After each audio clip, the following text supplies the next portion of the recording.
All right, good evening, everyone. Once again, welcome to the Confab podcast. My name is Joel Budu. I'm your host for today, and today is going to be an exciting one. Welcome everyone to the show. If you are on the stream, whether you're watching us live on Facebook, on YouTube, or on Periscope, just let me know who's watching the podcast today. You can just type in your name in the comments and where you're watching me from. And as well as that, you can share the link with your friends. If you are watching on Facebook, just click the share button so all your friends and followers and your network gets to know about the stream. If you're watching on YouTube, you can just click the share button and share the link on your WhatsApp status. You can share it on your WhatsApp groups, WhatsApp your friends and family on WhatsApp. If you're watching on Periscope, you can retweet the tweet so all your followers can see as well. It's going to be a great one today. Nice, nice. We have one person watching on Periscope. That's great. Alberto, welcome to the stream. Welcome Anthony Boachi to the stream as well from Adenta. Thank you for joining today. And today the topic for discussion is going to be learning to code with your smartphone. And my guest for today is none other than he goes by the name George Jojo Boateng. He is the president and co-founder of Nsesa Foundation and also SuaCode Africa. And basically, they are breaking the coding barrier in Africa with smartphones.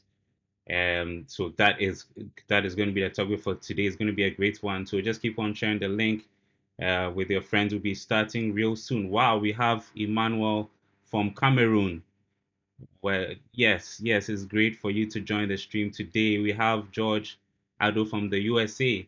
Thanks for joining the stream today. It's going to be a wonderful one today. My guest is on the line and we'll be starting in a few minutes. If you haven't subscribed already, make sure to hit the subscribe button. Make sure also to like the video if you like it. For sure you do. Um, and yes, we'll be starting in a little bit.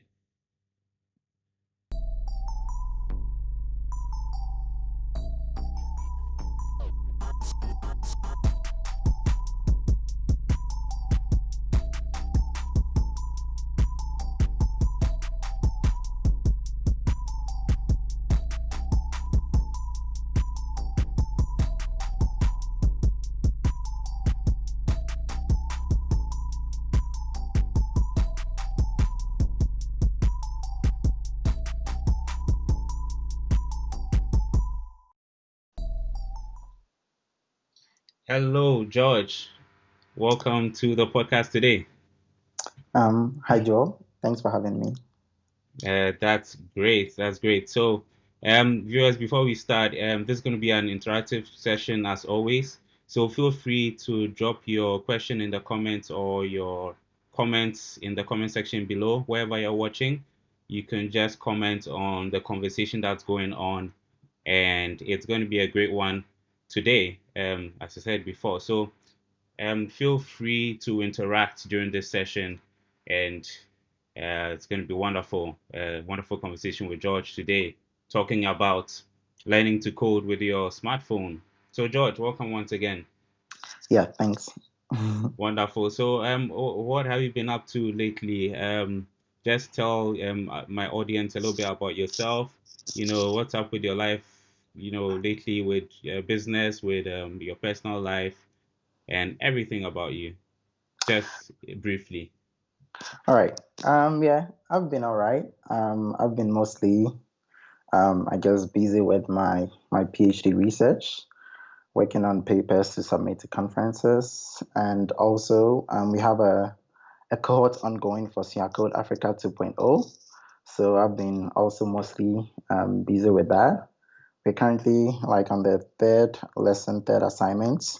The code to be done at the end of this month. So trying to help the students to kind of complete the assignments.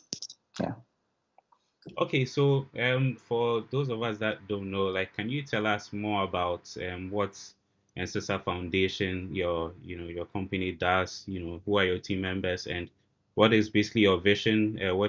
What is your vision about, and just for us to get a fair idea of who you are as a person and the kind of impact that you are looking to make in Africa. All right. So Nsesa Foundation is a nonprofit that seeks to create what we are calling an innovation revolution across Africa, which is basically a movement in which young Africans are building solutions to problems around them. So to accomplish this vision, we run three main programs. The main one, our flagship one, is Project Ice West, which is a 3 week intensive innovation bootcamp in which we teach high school students things like coding, microcontrollers, innovation. And the goal is that they work together in teams, identify a real world problem in Ghana, and then build a solution to it over a 3 week period. And we've run the program for the past 7 years now. And so that's been interesting. And I guess what we're going to be talking about today, SuaCode. SuaCode is a smartphone-based coding course which seeks to teach millions across Africa to code using smartphones. And we started like 2 years ago, and we've run a number of cohorts. And then the one that we have currently ongoing, we had applications from people from about 2,000 people from across 69 countries. So it's really been interesting seeing the interest from young Africans, not just even in Africa, but across the world. Yeah, I mean, I have a lot of people probably watching this who might not be programmers or might not be in that field, right? I have businessmen watching, I have marketers, I have various people on the stream. So let me ask you this: like, is coding just for a select few, or would you encourage anyone to learn coding, and why? Why should someone, any random person that is not into IT, be interested in what you're talking about today?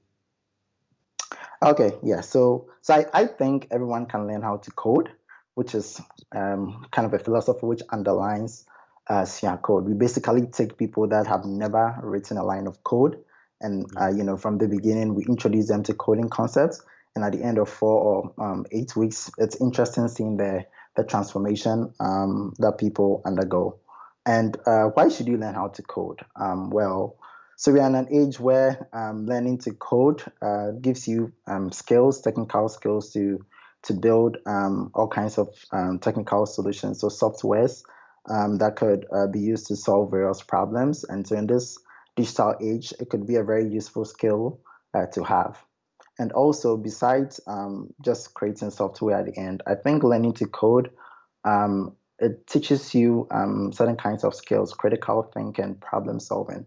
So in the course that we teach, I create the assignments in a way that students solve difficult problems. They have to think critically about the problems that they are trying to solve, and it kind of changes your mindset in some way. You build these skills in terms of how to look at problems, how to break it down, how to be patient, go through methodically, and then come up with a solution to it. So it's also kind of introduces you to a different way of thinking about problems.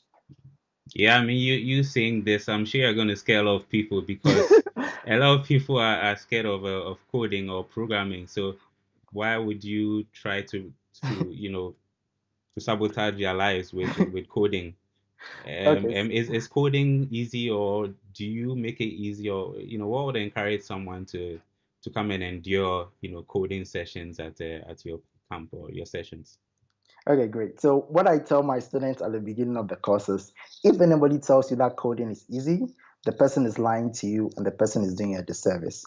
Coding is not easy, but it's an interesting journey. Nothing in this world is easy. I mean, many things are difficult, but the fact that something is difficult doesn't mean you should shy away from it. Something being difficult builds a resilience. Nonetheless, we make our course material very interesting and easy to follow. So the course notes are very easy to understand. We get them to work on hands-on exercises. So the process of learning is enjoying, but the problems that you solve are not easy, and that's important because the problems you solve at the end when you're coding, when you're writing code, are not those problems are not easy. So it's important to have that mindset. It's not easy, but it's an enjoying journey. Enjoyable journey, right? Yeah. Yeah. Nice. So looking at your demographics and as in the people that have been in your course, what type of age range, what type of ratio in terms of male to female, in terms of occupation, who are the people that actually enroll in your program?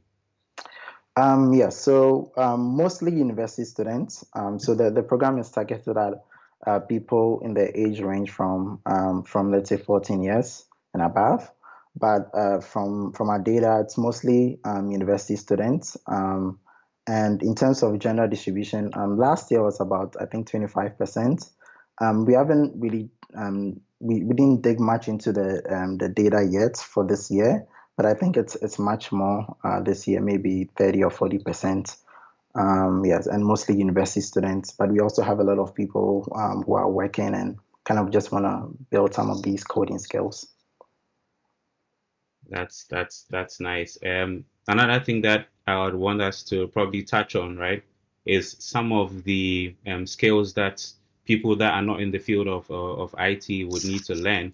I can see Pastor Daniel Boateng Kusi is saying, "Thank you, George, for your sincerity. Coding will not come with ease to everyone, but with persistence, it can be learned."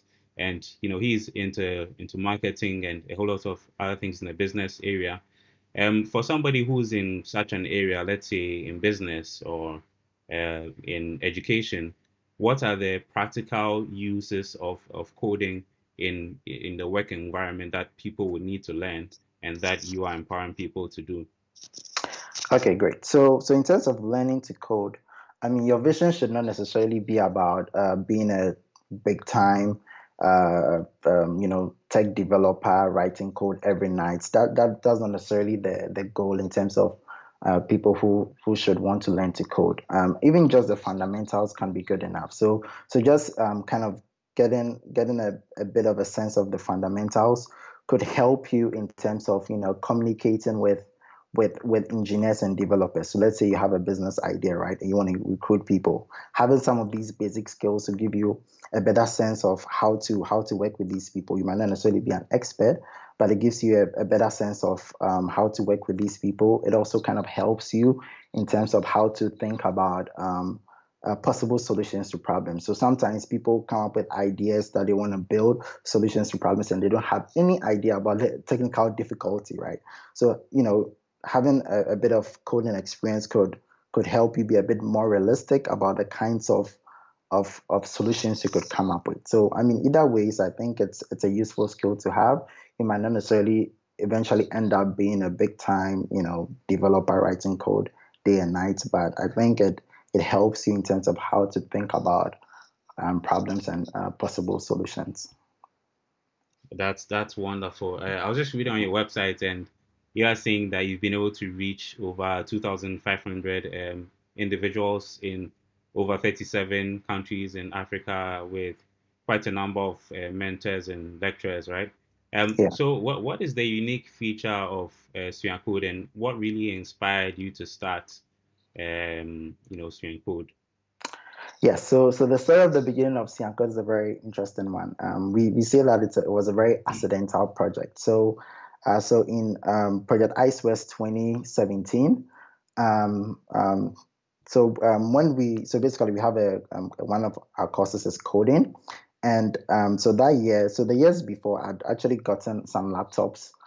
From alums of my school to use to run the summer program, but that year in 2017, the laptops had broken down. So that year we needed students to either bring their laptops or we're trying to find ways that we could rent laptops, but that didn't work out because it was too expensive. So when students came in, was only realized that only a few of them had laptops. 25% from the data that we collected before the program started. Yet 100% had smartphones. So realizing this, we recognized a need, or a potential to innovate. So basically, what we did was that we quickly modified the coding curriculum. I was working with Prince, who led the SuaCode program last year. He was the one teaching in Ghana. I wasn't there. And basically, we collaborated and basically quickly modified the course and were able to deliver it using smartphones for the first time in Ghana. And so that was really interesting. I mean, we were just like, wow, I didn't know that we could do that. So we were able to do that, and people built a Pong game at the end. So you had some people coding on laptops, others coding on smartphones, and I mean these two groups eventually built a Pong game at the end, all from their phones. So we're like, wow, this is really too cool, and we're like, this is too cool to just remain as an in-person program. And we're like, so I was like, okay, what if we take this out of Project ISOS and make it its standalone program? Let it be online so that we could reach more people. And so that was kind of the genesis of SuaCode. So we basically took it out, created a standalone program, and then I ran a pilot of it in 2018 with a few students in Ghana, 30 students. And that was also an interesting experience. And at the end, a number of students were able to learn online and build a Pong game. And so that's kind of how it started. And then since 2018, we've kind of scaled, and now we have about 800 people enrolled in the code ongoing currently from 69 countries. Wonderful, wonderful. That's great. 69 countries, that's a lot. So Yeah. is that mostly in Africa, or you have people joining in from other continents? Yeah, so it's mostly in Africa, but you have Africans living in the diaspora, so a lot of Africans also living in other parts of the world, but most of the people are living in Africa. Yeah. And All oh, right. another interesting thing also this year, which is also something that I'm really proud of. So when we ran the program last year, we had a number of francophone students that struggled a bit Yeah, because of our course materials in English, and English, so yeah. yeah. So Prince, who ran the program last year, he sometimes the francophone students will struggle, post questions in French, and I guess you use Google Translate and try to answer them. So this year we decided a friend reached out to me, a friend I met at a conference who's also French speaking. I guess he's bilingual, Solomon. So he reached out to me that this year it'd be great if we could have the program as in both English and French, and he offered to do the translation of the course material. So beside that, this year we're gonna have it in both English and French. I had no idea how it was gonna go, but we tried it out. We had the course material in English and French. We tried to convert so many things, and it's going great. We have students posting questions on our forum in French and English and getting answers. And it's just amazing just seeing how it's working together. I mean, yeah, it's just so amazing. I was like, wow, yeah. Yeah, I really like the sound of that. And I mean, it goes to say that you're actually making a lot of impact in Africa because, in the African continent, there are so many francophone countries. I guess there are even more than anglophone, if I'm not Yeah, exactly. Yeah, mistaken. Yeah, that's correct. so you actually put in that effort to increase the inclusion in your course content is it's really good. So kudos to that. And I think I can see some of your students commenting in the comment section.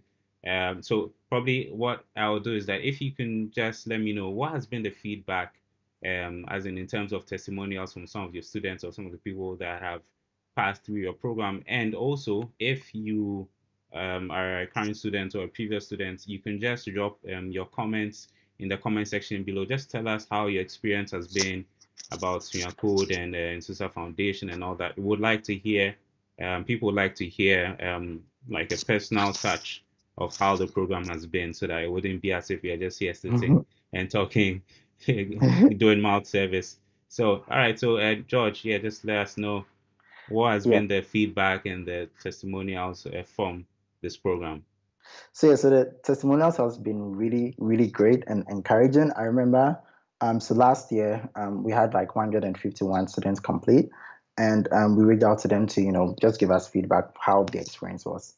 And one time I was just reading through the testimonials from them, and I was just tearing up, just, reading it. And I couldn't even go through all because it was just like too much.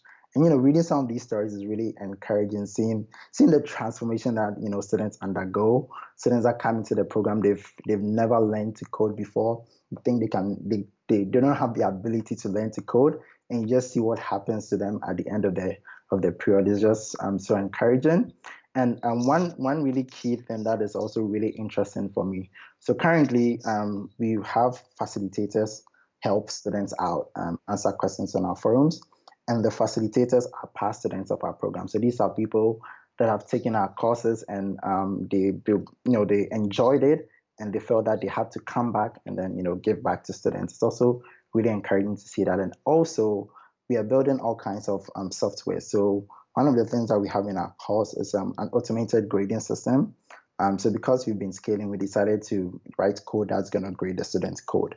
And that work has been done by students that I taught in past cohorts. So it's just like seeing students that, when we're introduced to coding with my course material, go further, build more skills on their own, and then come back and build software that we are using to even train more students. And it's just amazing seeing that.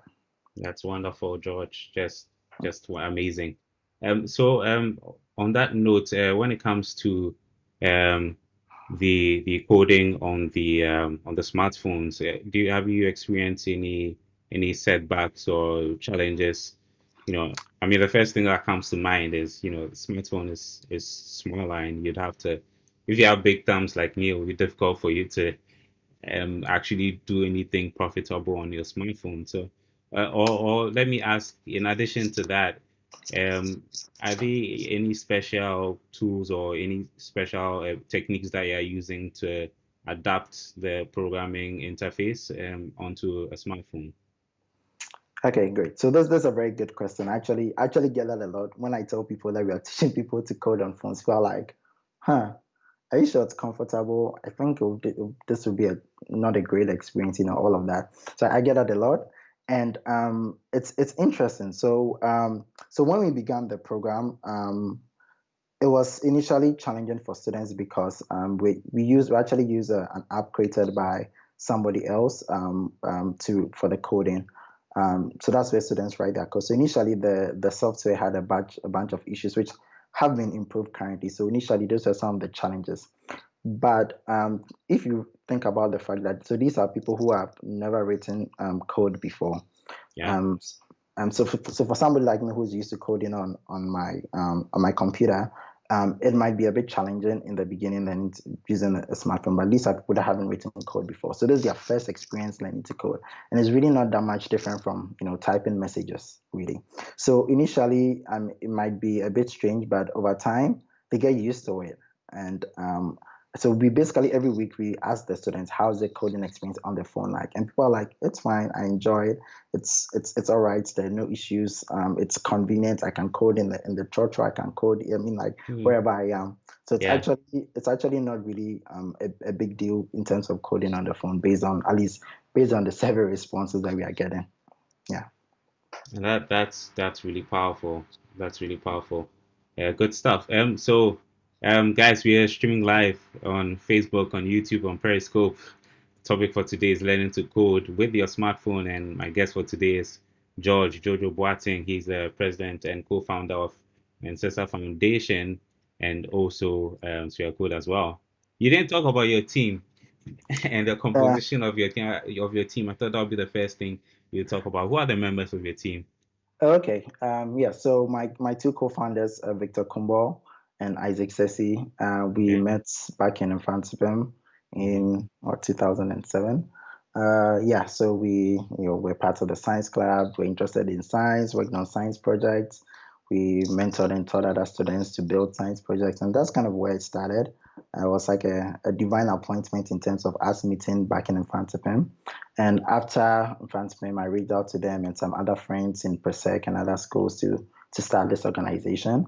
And yeah, so we've been kind of working together since 2012 on different initiatives. So that's for the I guess my co-founders for Nsesa. And I also have a bunch of other executives. Ellie leading Project Ice West. He's been involved in Project Ice West. For a while now. And also Princess, also an alum of Project Ice West.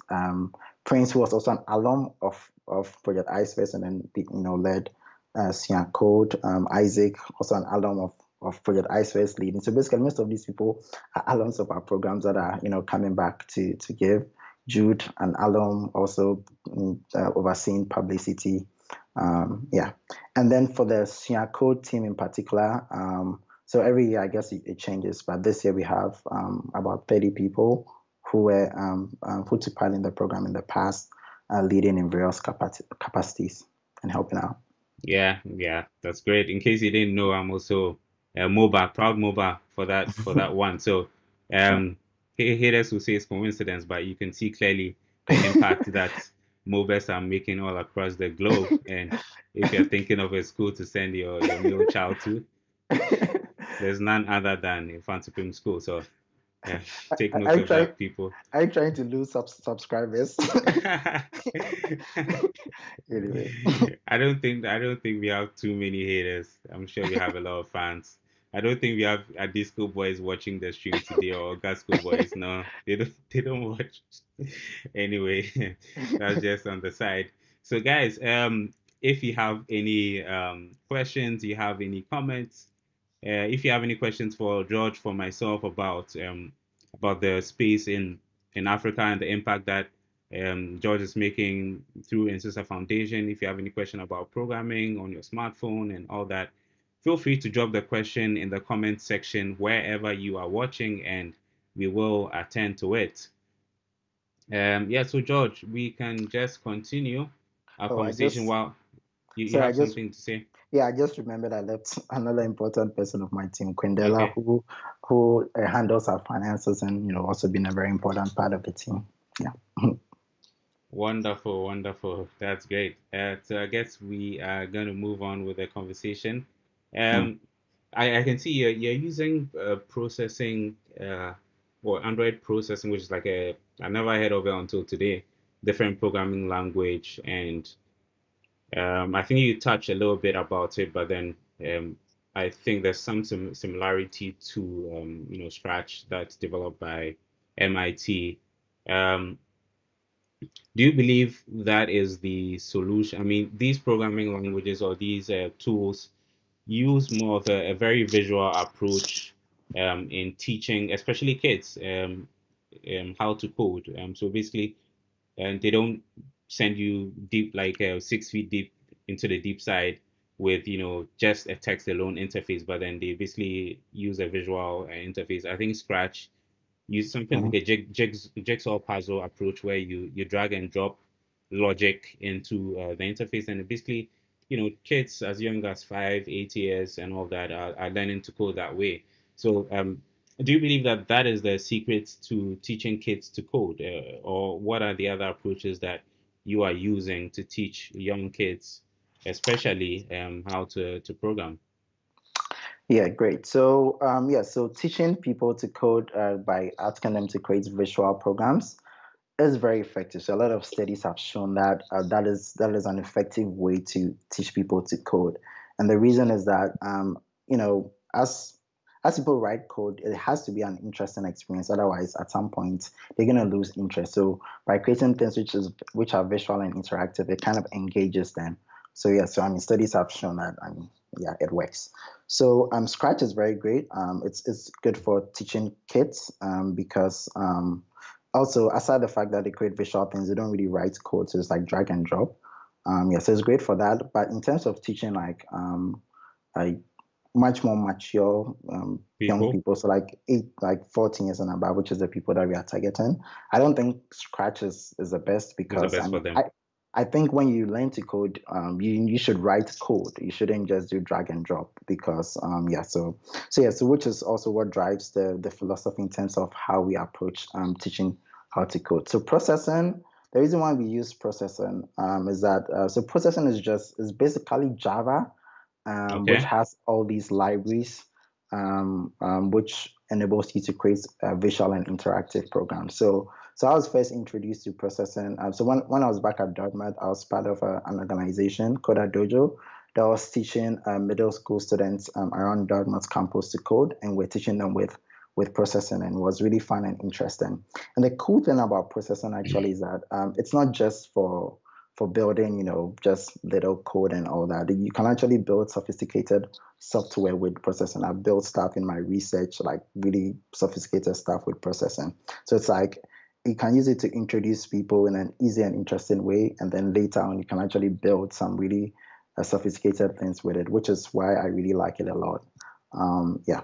And also the processing foundation has been really supportive in terms of us using it to code. So in 2018, when I did when I ran the pilot, I was with a fellowship from the processing foundation, And then last year, when Prince also ran the another cohort building upon my work, it was also with the fellowship from the Processing Foundation.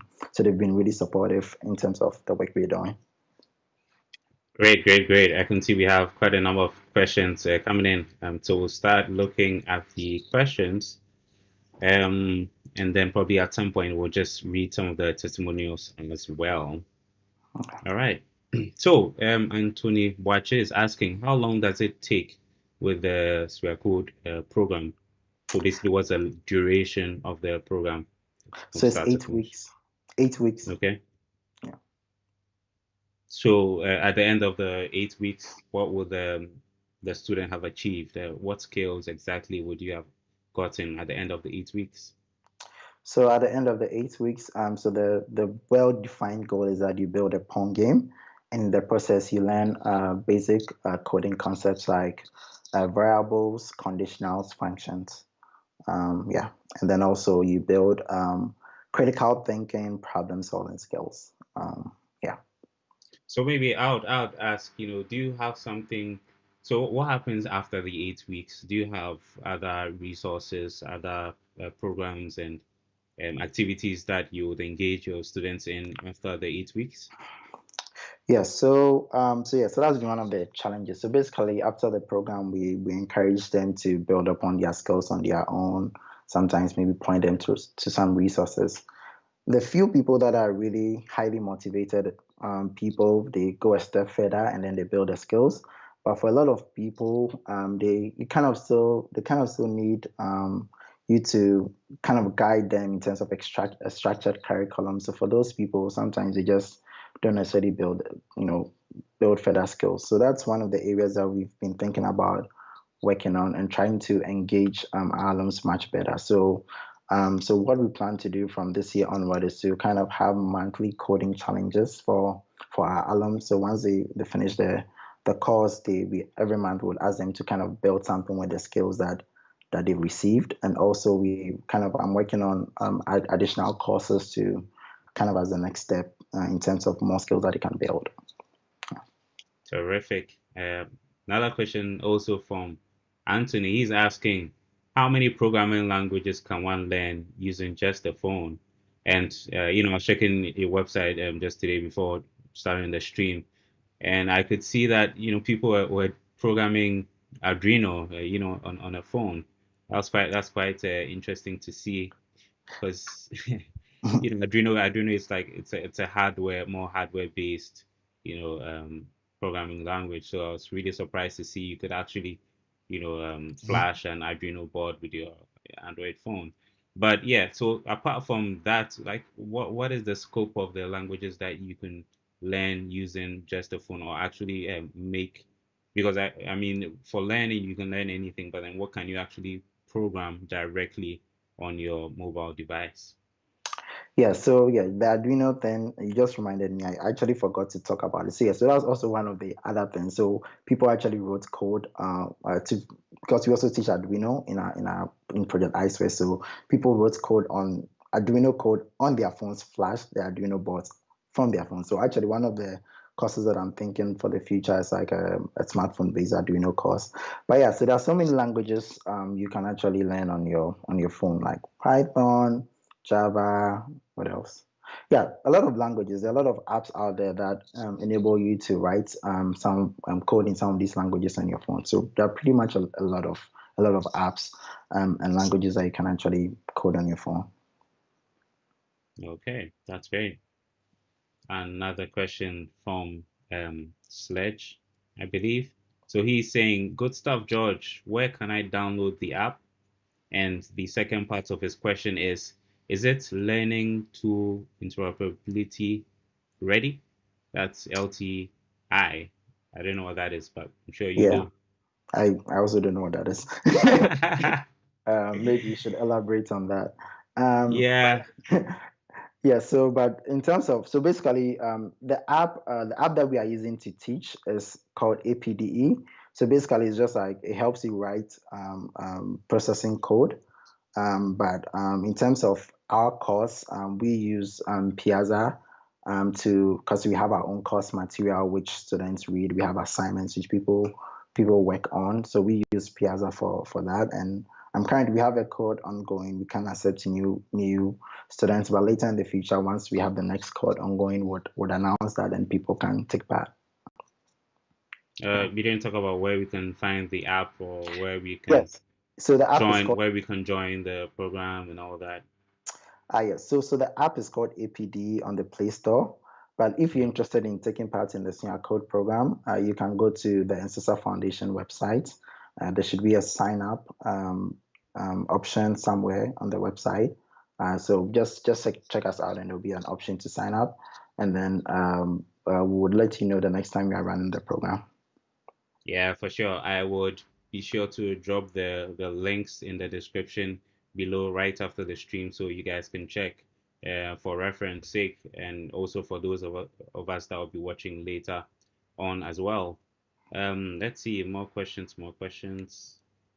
Another question from Ernestina AJ. So she's asking George, please, can adults learn to code the way can adults learn to code that way in order to just grab the coding concept? So basically, she's asking in terms of, yeah, because adults, I'm sure wouldn't be so keen on learning on smartphones. So what what do you have in place for them? Maybe 55 years and I want to learn to code. Are you going to let me? I'm wearing spectacles. You let me use my smartphone to learn, or what do you have for them? Yes, so we don't have a cap on age. Anybody, I mean, yeah, if as long as you're interested, I mean, you can join the course. So actually, I mean, I haven't looked at the details of the demographics this year, but I know we have a lot of adults also as part of the program. Yesterday I had a call with our students to help answer some questions, and one of our participants, and she was like, I mean, she has kids, and I mean, she looked like a pretty elderly person. Yeah, so I mean, we have people in our programs who are, in terms of our coding programs, who are um, um, a bit older. So yeah, as long as you're interested, we are welcome. That's wonderful. Let's see if we have some more questions. No, okay. So I think we have quite a number of testimonials that I think I would read. We have a lot of people joining from various locations all across the globe, and let's see what their testimonials have been. So, Anita is saying, thank you, SuaCode. This opportunity to code is an amazing one. I'm glad I am a part of it. And Isaac is also saying, it's been awesome and surreal to see how far the SuaCode program has grown since Project Ice West in 2017. So And Isaac okay. leads the SuaCode program currently, and he took part in Project ISOS in 2017. So he Oh, was part okay. of the first cohort that learned to code on their phones in person. Nice one there. Nice one there. So we have Lahai, I believe, watching from Sierra Leone. So he or she is saying that SuaCode helped me at a time I was going into programming. Thank you, SuaCode, for the foundation. I'm presently a facilitator for the current cohort and a Python developer. That's really wonderful. Do you want to say something about him? Yeah, so yeah, he's also really helping out this year with SuaCode. So that's really, really nice. He took part last year. Nice, wonderful. Have another one. Eco. SuaCode Africa has given me a practical understanding of what programming is all about, and I'm already getting adapted to the processing language. Love SuaCode. That's wonderful, wonderful. Yeah, John Boateng was watching from Ghana. Great initiative. Keep That's it up. that's my That's dad. My Oh, your dad dad. Oh, that's wonderful. supported me always. Wonderful, wonderful. Okay, so that's great. So we have another question, I believe. Emmanuel is asking, what personal software has been created from students after the training? So yeah, so basically, what have people been able to develop after after taking part in the program? Probably let's say some production code or some apps or startups? What have people been able to do right after joining the program? So for that, yeah, so that's also something that we are actively information we are actively trying to collect. But so for example, Isaac, Raymond Tete, who also took part in Project ICS 2017, and was part of the first cohorts that were introduced to coding on their phones. He's been kind of working as a software engineer, building all kinds of software for different companies currently, and we have a number of people like him building, because after the program, like they will go ahead to build more skills, and then try to work as a developer, build software for different people. So we have a bunch of people building different things. But I guess one of the most significant ones, which is more related to SuaCode, that I'll talk about is the automated grading software that we have for our course. So, I mean, some of our alums built this software, right? And that's what we're using to grade students' code. And yeah, there are a number of these stories that we don't even know yet. So yeah. Okay, wonderful. So George, what is the broad vision? Like what if I should ask you what is your goal for 2030? What is your mission for your impact in Africa, using in Nsesa Foundation, Project IceWest, and SuaCode? Well, how do you envision the future, or the impact that you're making in Africa? Okay, great. So I envision a future in which young Africans are working together, using various skills to build technology solutions to problems around them. And in terms of SuaCode in particular, we want to teach millions to code. So I imagine a world in which young Africans are excited about writing code on their phone rather than spending hours and hours on social media, working together, writing code, building software, as opposed to spending tons of hours on social media. And actually, to help accomplish that goal, one of the things that we are working on is building our own platform app that would use to run the SuaCode courses in the future. So currently, we're using other apps like Piazza to host our course, but we are currently working on building our own app where we'll have a number of courses. Students can take the courses on there. We'll have an AI system that is able to automatically answer students' questions, and a whole lot of interesting features. Yeah. Okay, that's nice. So maybe you can talk more about the AI system that you're talking about, because yeah, I'm always interested in such topics. I think I recall you making a post about that some months ago on Facebook. How's the progress been on that, and what when do you envision having it come out? Okay, great. So let me first talk about the problem we are trying to solve so that people understand better. The So context. currently, in the course, students ask questions related to the course material, assignments, logistics, and all that.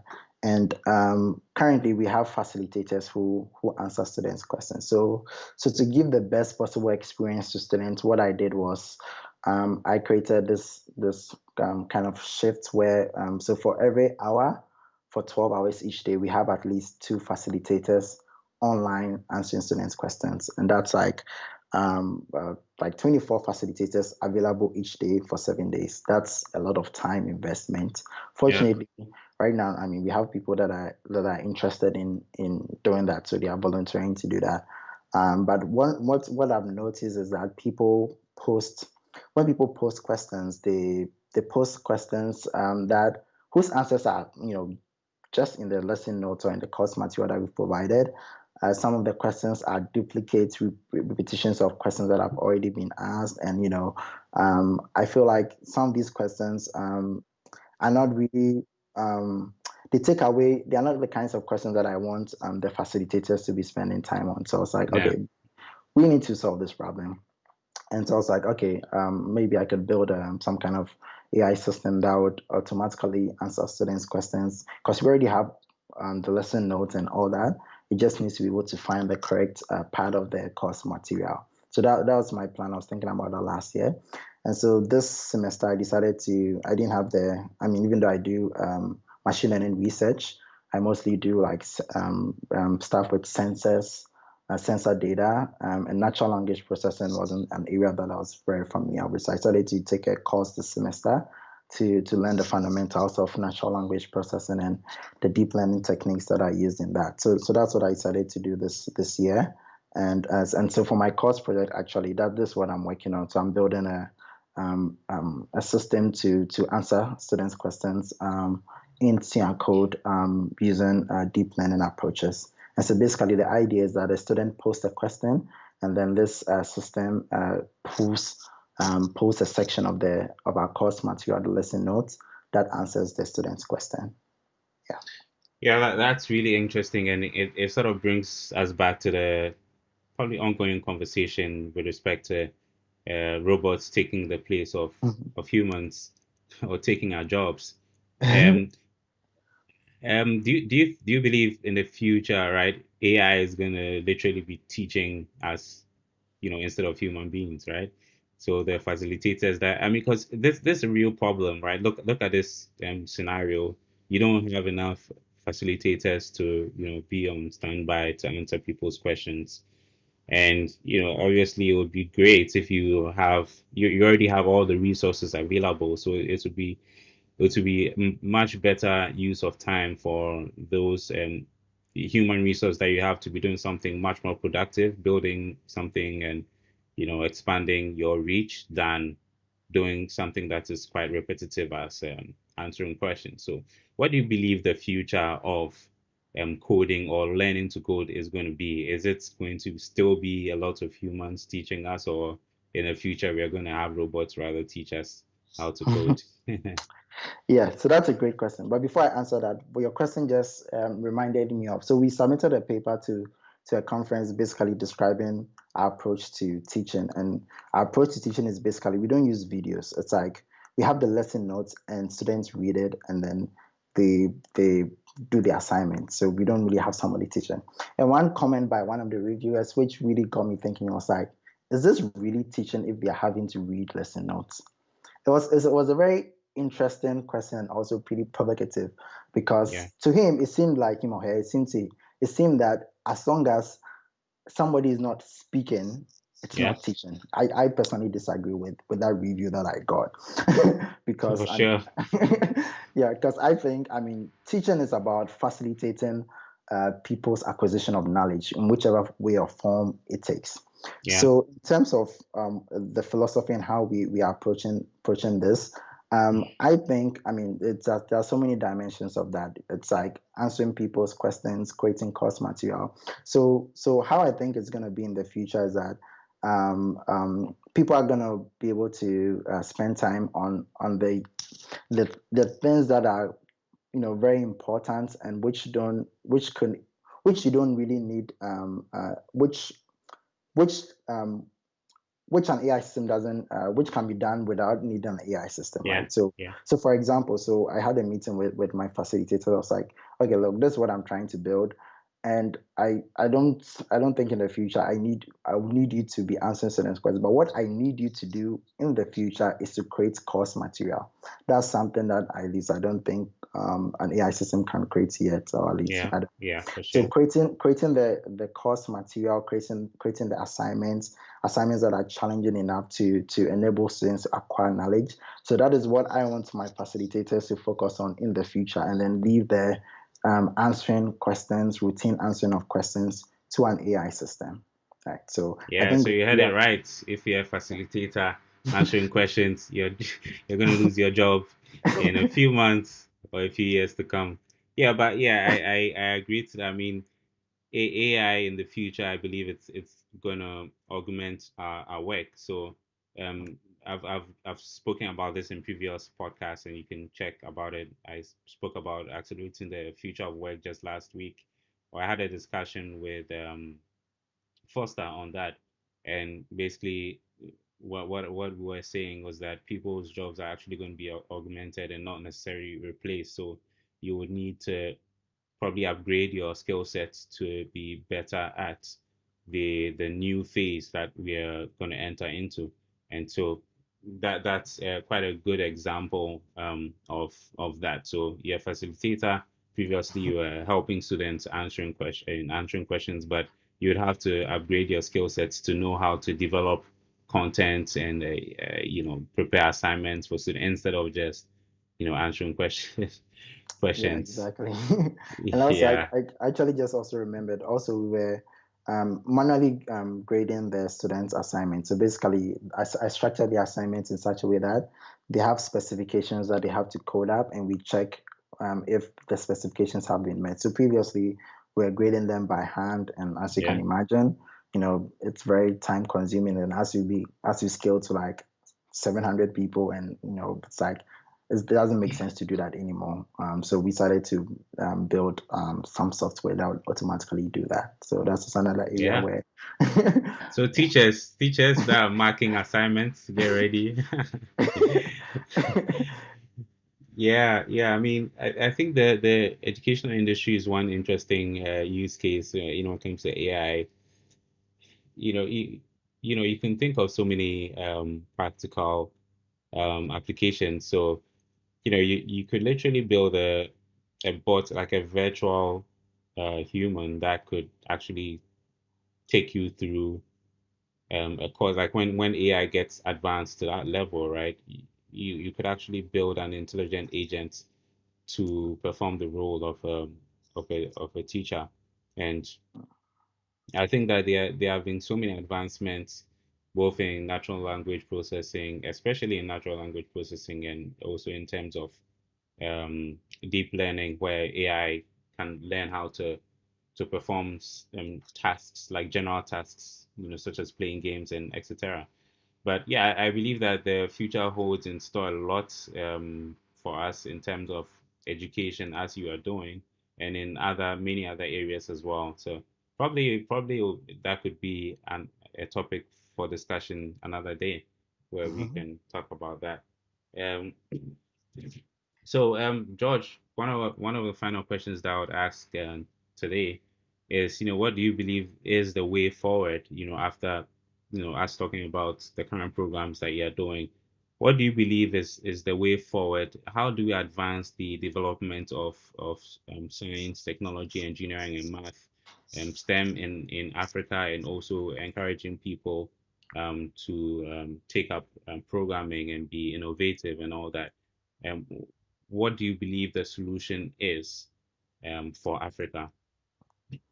okay. So as you're asking the question, so I'm I'm surprised I'm going to say this, but I think the government or governments really have a big role to play. Role to play. I personally, I really have issues with how a lot of politicians and governments do things across Africa.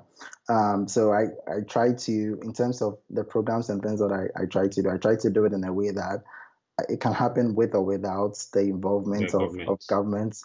But I think governments have an important role to play in advancing building of these skills. I mean, in the Western world, I mean, you see governments taking a prominent role in putting in programs, encouraging their workforce and people to have all these programs that introduce people to these skills. And I think one thing that governments across Africa need to do is to step up their game and be more proactive and collaborate with a lot of all these organizations that are engaging in programs to teach people how to code and all kinds of STEM skills. I think African governments need to be more proactive, and I think if that is done, we can accomplish more in terms of creating a future in which our young people are not just consumers of technology, but creators of technology. Yeah. Wonderful, wonderful. That's a great response. So guys, if you have any final questions, comments, feel free to drop in the comment section below. We've been streaming live on Facebook, on YouTube, on Periscope. The topic for today has been learning to code with your smartphone, and my guest for today has been George Jojo Boateng, president and co-founder of Nsesa Foundation and SuaCode as well. Um, yeah, so lastly, I wanted to talk about this interesting topic. I read recently, that was like 2 days ago, where Facebook basically has developed an AI called transcode, which is basically able to convert code from one programming language to another. I mean, it's an interesting application of natural language processing. Typically, a lot of the research has been in translating from one spoken language to another.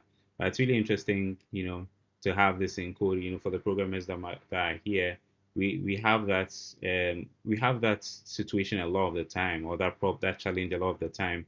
You might be working on some software that you probably want to upgrade. You want to change the programming language to a more modern one or adapt to the rest of your system. And this happens a lot of the time. And I do think that this is gonna be revolutionary, because if you can save all the time that would take you to convert some legacy code into current ones, rather than having a dedicated engineer work on it. I think this is really revolutionary, and I was really excited to hear about that of that development. So, what are your thoughts on it, George?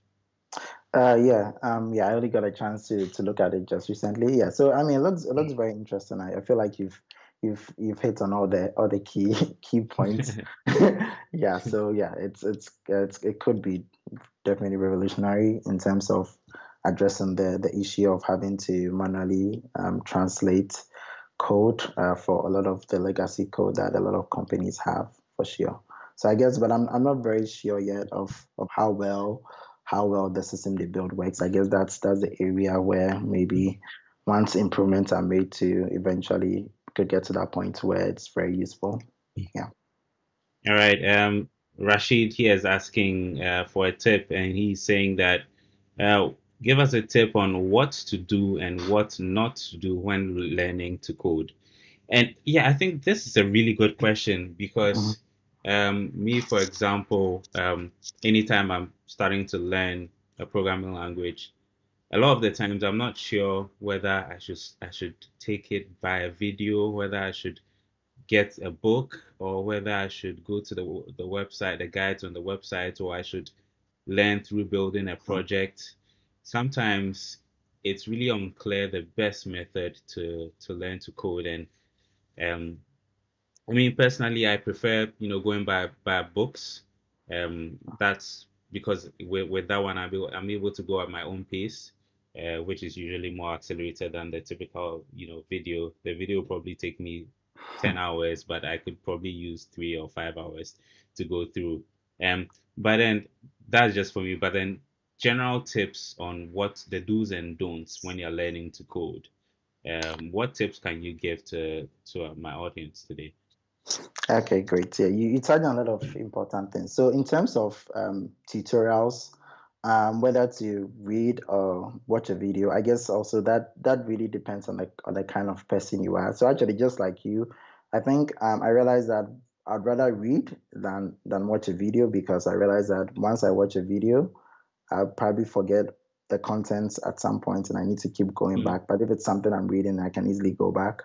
Yeah, unless it's something which needs diagrams to explain. So yeah, but then again, that also depends on the person. But either way, I think learning by reading is an important skill, which is one of the things we tell our students, because we notice that a lot of people don't seem to be reading the lesson notes we are giving them and asking questions whose answers are there. Because a lot of materials about languages, frameworks, code examples, they are all in text. So reading is very important in terms of learning to code. Um, and in terms of tips, one of the good ways to learn to code is by working on a project. So if you decide that, okay, I want to build something, um, then you kind of figure out what are the things you should learn to build. I think that's one of the most effective ways to learn to code, like working on a project. And in terms of do's and don'ts, patience is a very important aspect, or I guess something that coding teaches you. Like if you're always trying to rush through things, you'd never really be able to figure out. So like in terms of the assignments that we give our students, like for example, the assignment this week is more challenging than the last 2 weeks or the past few weeks. And we tell students to be patient when they get an error. They need to look at their code well, like be patient, take a deep breath, look through carefully, and all that. So being Mm. patient and looking through things carefully is a very important skill when learning to code. Yeah, yeah. I think you've probably gone a little bit further into actually coding, like coding tips generally. Um, but then yeah, I mean those are some very good points that you mentioned above, and you know, programming is it's a really interesting area. Like it's a really interesting field to be in, and for me, the way I actually started programming, let me just tell everyone how I actually started programming. That was actually way back in Infantsipim. I was in the computer club, and um, at that time, um, I used to play some games, and these games took the form of text adventures, if I should put it that way. And so these text adventures, the way they work is like it's sort of like a story, but then you provide your input. So you can type, okay, my name is Joel, and then the program would respond, okay, hi Joel, what do you want to do today? Would you want to move to into the house or like perform actions and all that? And basically that interactive nature of the game where you could give some inputs and the program would process it and give you some feedback.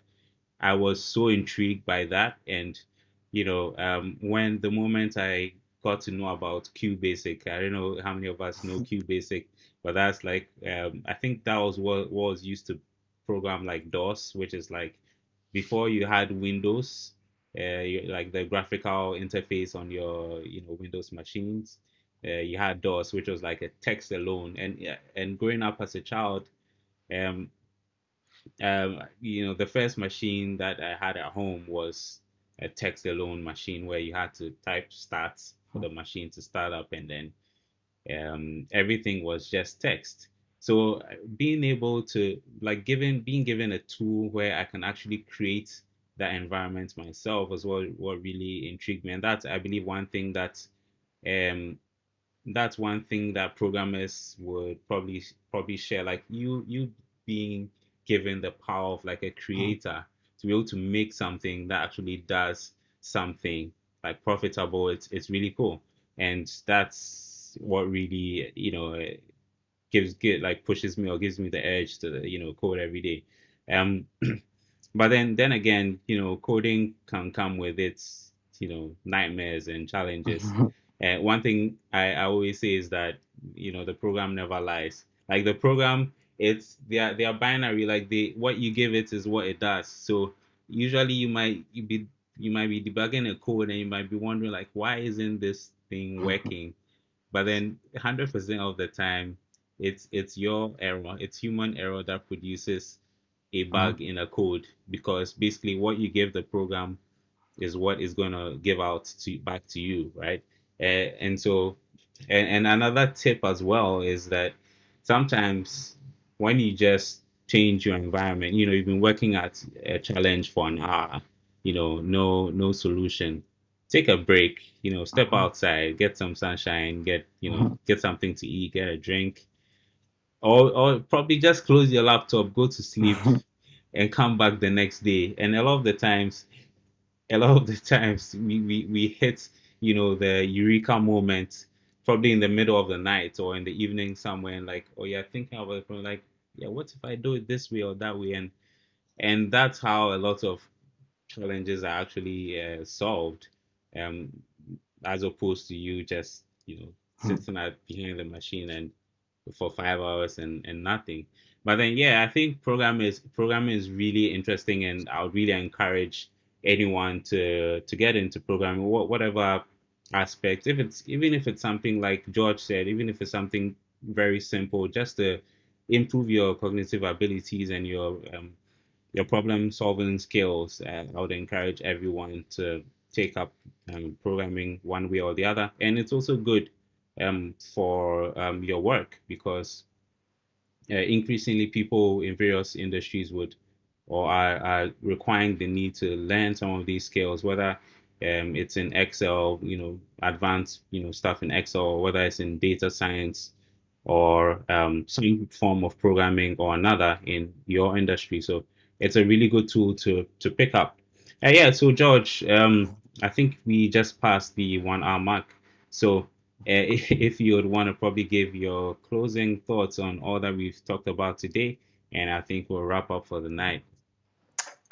Okay, closing thoughts. Um, yeah, I feel like you've again said a lot of important things, like why people should learn to code and all that.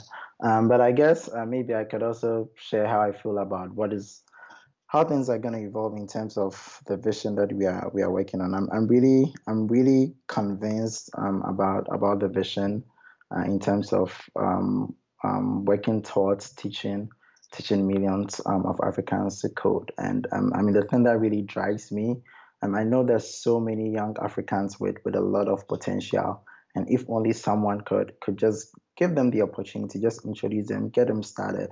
There's just so much that they can build, accomplish. And I mean, I've seen that so many times in the past several years, and I believe there's coming a time when we're gonna have so many young Africans working together, building a lot of technology solutions. And that's really one of the things that really gets me excited to keep working on SuaCode and Nsesa in general. Yeah. All right, thank you so Mm. much for joining this podcast today, George. It's been a great conversation with you, and I've learned so much. And surely we'll have conversations after here, and then talk about what we can do to develop this industry further. So thanks Yeah. so much for joining, George. Yeah. And thanks so much for having me, Joel. Wonderful. So I'll catch you later. Okay. All right, people. Like to hear from you. Your comments about today's session. Just drop it in the comment section. Let me know your thoughts on today's episode. And in addition to that, don't forget to like the video. Don't forget to subscribe to the YouTube channel so that you can get more updates, more videos whenever I stream. I stream every Wednesday at 7 p.m. GMT. So you are free to join the stream whenever you can. Also, don't forget to follow me on social media. Just type in TechConfab. We're on Instagram, on Twitter, on Facebook, so that you can get updates on what's going on with the podcast and all that. Yes. So, wherever you're watching, YouTube is where I have a lot of my videos, and I release snippets and clips. So make sure you subscribe on YouTube if you're watching on Periscope or on Facebook. And don't forget to like and share the video as well with your friends and family and anyone else that you feel can benefit from my videos as well. Yes, thanks for joining, Emmanuel. Yes, so thanks for joining, Pabna Berkon. Thanks for joining, Faith. Jeffrey, thanks so much for joining. Rashid, thanks so much for joining today's Sledge. We see who else joined? Ernestina and Kwame Chum. Yes, thanks so much for joining today as well, John Boateng, and everyone else that came in today. Wonderful one. So, guys, like I said, I stream every Wednesday at 7 p.m. GMT. You can join me live here on YouTube. Just don't forget to subscribe so that you get notified the moment I start streaming. So subscribe on YouTube. Just type in Joel Budu and you'll find my channel, and then you can hit the subscribe button to subscribe. All right. So it's been a great session. Thanks everyone for joining, and I'll catch you guys next week.